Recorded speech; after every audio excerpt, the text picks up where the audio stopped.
As-tu déjà eu cette sensation d'étouffer dans ta propre tête? Ce moment où, face à un imprévu, un mot blessant ou une trahison, ton calme s'évapore. Ton cœur bat trop vite. Tes pensées tournent en boucle. T'as beau essayer de te concentrer, de penser à autre chose, rien n'y fait. Tu t'agrippes mentalement à cette chose qui t'a bousillé la journée, voire la nuit. Tu étais tranquille, en route pour quelque chose d'important, et puis, bouchon. Immobilisé dans une voiture, tu regardes l'heure toutes les 2 minutes, tu sens la pression monter. Tu sais que tu vas être en retard. Tu te dis que ça va tout gâcher. Tu te sens impuissant, frustré. Et cette frustration devient ton état d'esprit du jour. Ou alors, une phrase mal placée d'un collègue ou même d'un proche. Sur le moment, tu souris, tu ne dis rien. Mais une fois seul, cette phrase revient encore et encore. Tu te demandes pourquoi t'as rien répondu, pourquoi ça t'a autant atteint. Et puis il y a ces blessures plus profondes. Une trahison, une personne en qui tu croyais, qui te déçoit. Ton cerveau refuse d'éteindre cette douleur. Tu dors mal, tu penses trop, tu doutes de tout, même de toi. Ce n'est pas rare, c'est humain, mais ce n'est pas une fatalité. Aujourd'hui, ce que je veux te montrer, c'est qu'il existe un autre chemin. Un chemin où tu ne donnes plus ton pouvoir aux événements, aux gens, aux circonstances. Un chemin où ton calme devient ton arme. Où tu avances, peu importe les tempêtes, sans te laisser emporter.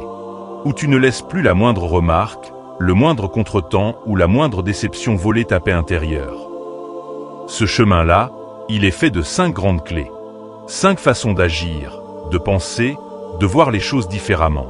Pas pour devenir quelqu'un d'insensible, mais pour devenir quelqu'un de maître de soi. Quelqu'un de stable. Quelqu'un qu'on ne manipule pas. Quelqu'un que même le chaos n'ébranle pas. Mais avant ça, souviens-toi d'une journée difficile. Pas une catastrophe, non. Juste une journée où tout a échappé. Tu te lèves de bonne humeur. Tu as des projets, des objectifs. Et là, le monde décide autrement. Un retard, une erreur, une mauvaise nouvelle. Tu vois ton humeur basculer. Tu rouspètes, tu t'agites, tu rages. Et le reste de ta journée, tu le vis à travers cette agitation. Tu ne profites plus de rien. Tu n'es plus présent. Tu es perdu dans ta tête. Et tu sais quoi? Ce n'est pas ce qui s'est passé qui t'a ruiné la journée. C'est ta réaction. C'est là qu'intervient la première clé. Accepter ce qu'on ne peut pas contrôler. On ne peut pas empêcher les embouteillages, les remarques blessantes, les critiques, les retards, les échecs. Ils font partie du jeu. La vie, c'est un mélange permanent d'imprévus, d'aléas, de tests. Ce que tu peux contrôler, c'est ta réponse. Tu peux choisir d'agir ou de réagir. Tu peux t'énerver ou respirer. Tu peux ruminer ou lâcher prise. Regarde autour de toi. Ceux qui avancent malgré les tempêtes ne sont pas ceux qui ont une vie facile. Ce sont ceux qui refusent de se battre contre ceux qu'ils ne peuvent pas changer. Ce sont ceux qui ont appris à dire « Ok, c'est là. Je l'accepte.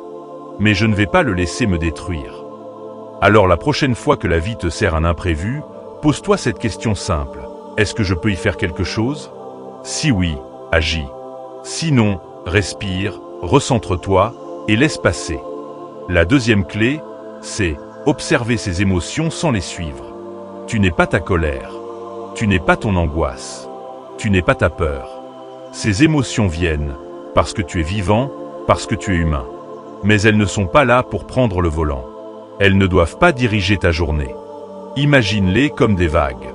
Elles montent, elles t'éclaboussent, mais elles finissent toujours par redescendre.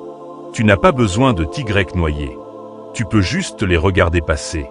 Quand tu sens que ça monte, que tu t'énerves, que tu paniques, que tu doutes, fais une pause. 3 respirations profondes. Inspire, retiens, expire lentement.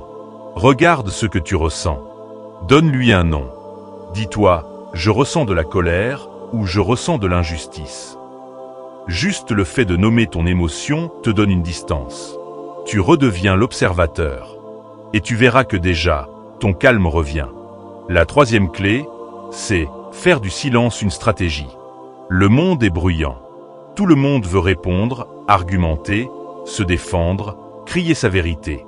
Mais le vrai pouvoir, c'est dans le silence qu'il se cache. Le silence est inconfortable pour beaucoup, mais c'est ce qui le rend puissant. Face à une critique, face à une attaque, face à une situation qui te bouscule, choisis le silence. Pas comme une fuite, mais comme un choix, comme une posture. Tu n'as pas besoin de répondre à tout. Tu n'as pas besoin de convaincre. Parfois, te taire, c'est dire « tu ne me contrôles pas ». Et tu verras que dans ton silence, les autres s'agitent. Ils ne comprennent pas. Ils s'énervent. Et toi, tu restes là, centré, calme, maître de toi. La quatrième clé, c'est changer de regard sur ce qui t'arrive. Ce n'est pas l'événement qui fait mal, c'est le sens qu'on lui donne. Si tu vois un retard comme une catastrophe, tu vis une catastrophe. Mais si tu le vois comme une opportunité de faire une pause, de réfléchir, de souffler, il devient un moment utile. Si tu vois une critique comme une attaque, tu souffres. Mais si tu la vois comme un retour d'expérience, elle t'aide à grandir. Tu peux toujours choisir l'histoire que tu racontes sur ce que tu vis. Et cette histoire détermine ton niveau de paix intérieure.